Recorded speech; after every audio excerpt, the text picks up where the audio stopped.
Сәуір жаңбыры табиғаттың жаңару сыры. Арнаға тіркеліп, лайк басып, комментарий жазып, видеоның таралуына үлес қосыңыз. Сәуір жаңбыры. Бұл жай ғана жауын емес, бұл табиғаттың тынысы, жердің жаңаруы, адамның жан дүниесіне әсер ететін ерекше құбылыс. Көктем келгенде жер беті біртіндеп ояна бастайды. Қар еріп, күн жылынады. Бірақ дәл осы сәтте табиғатқа ең керек нәрсе жаңбыр. Ал сәуірдің жаңбырының орны тым бөлек. Сәуірдегі жаңбыр бұл тіршіліктің бастамасы. Әрбір тамшы жаңа өмірдің хабаршысы. Көшеге шығып, жаңбыр жауып тұрған сәтті байқап көрдің бе?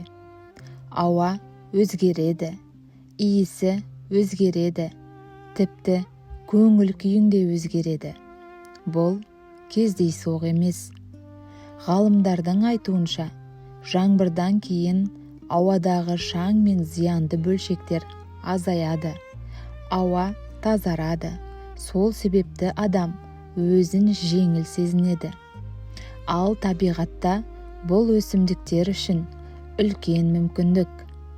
Сәуір жаңбыры топырақты ылғалдандырады. Қыстан кейін құрғап қалған жерге жан бітеді.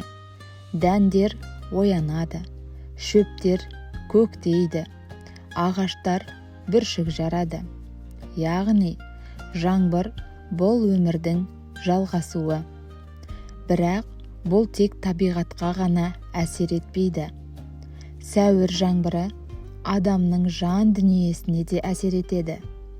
Кей адамдар жаңбыр жауса мұңаяды, ал кейбіреулер керісінше тынышталып, ойға батады.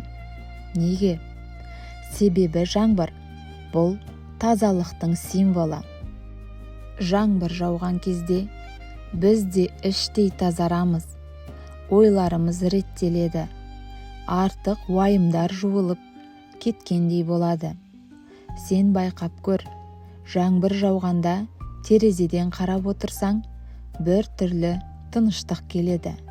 Бұл табиғаттың сенімен үндесуі. Кей халықтарда сәуір жаңбыры ерекше қасиетке ие деп саналған. Мысалы, көктемгі жаңбыр береке мен молшылықтың белгісі деп есептелген. Егер сәуірде жаңбыр көп жауса, ол жыл өнімді, берекелі болады деген сенім бар. Ал кейбір дәстүрлерде жаңбыр суымен жуыну тазалық пен жаңарудың белгісі. Бұл да бекер емес. Себебі жаңбыр табиғаттың өз тазарту жүйесі. Енді бір сәт ойланайық. Табиғат жыл сайын жаңарады. Қыс кетеді, көктем келеді, жаңбыр жауады, барлығы қайтадан басталады. Ал адам ше? Адам да дәл солай. Жаңара ала ма? Жауап: иә. Сәуір жаңбыры бізге бір нәрсені үйретеді. Қанша қиындық болса да, бәрі өтеді. Қанша суық болса да, артынан жылу келеді.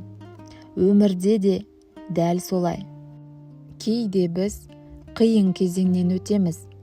Қиындықтар, уайымдар, күйзелістер болады. Бірақ бұл уақытша. Сәуір жаңбыры сияқты алдымен бұлт келеді. Жаңбыр жауады, бірақ артынан күн шығады. Сондықтан әр қиындық сенің өміріңдегі сәуір жаңбыры. Ол сені тазалайды, күшті етеді, жаңартады. Тағы бір қызық нәрсе бар. Жаңбыр дыбысы адамды тыныштандырады. Бұл ғылыми дәлелденген. Себебі жаңбыр дыбысы бір қалыпты табиғи ритм. Ол миды босаңсытады, стресс деңгейін төмендетеді.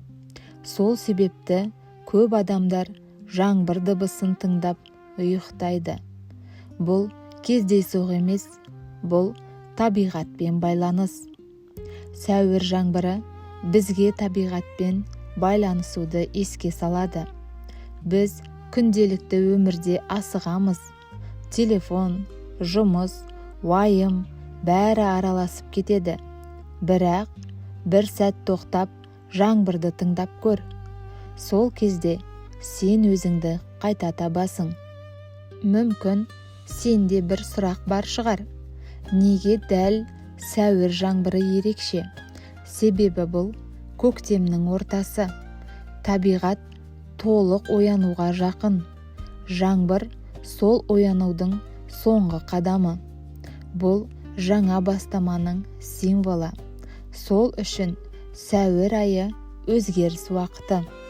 Жаңа мақсат қоюға, жаңа әдет бастауға, өміріңді өзгертуге ең қолайлы кезең.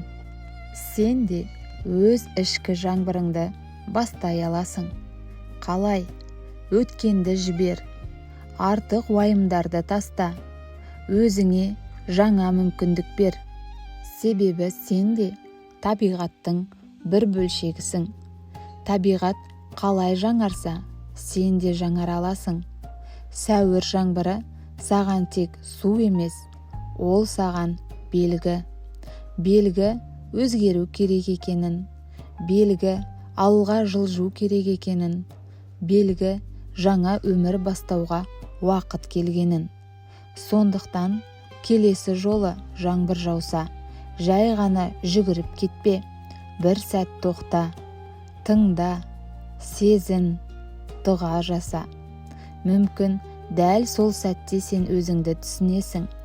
Себебі кейде ең үлкен жауаптар табиғаттың ең қарапайым құбылыстарында жасырынып жатады. Сәуір жаңбыры бұл тек жаңбыр емес, бұл өмірдің қайта басталуы. Егер бүгінгі тақырып пайдалы болса, арнаға тіркеліп, лайк басып, комментарий жазып, видеоның таралуына үлес қосыңыз.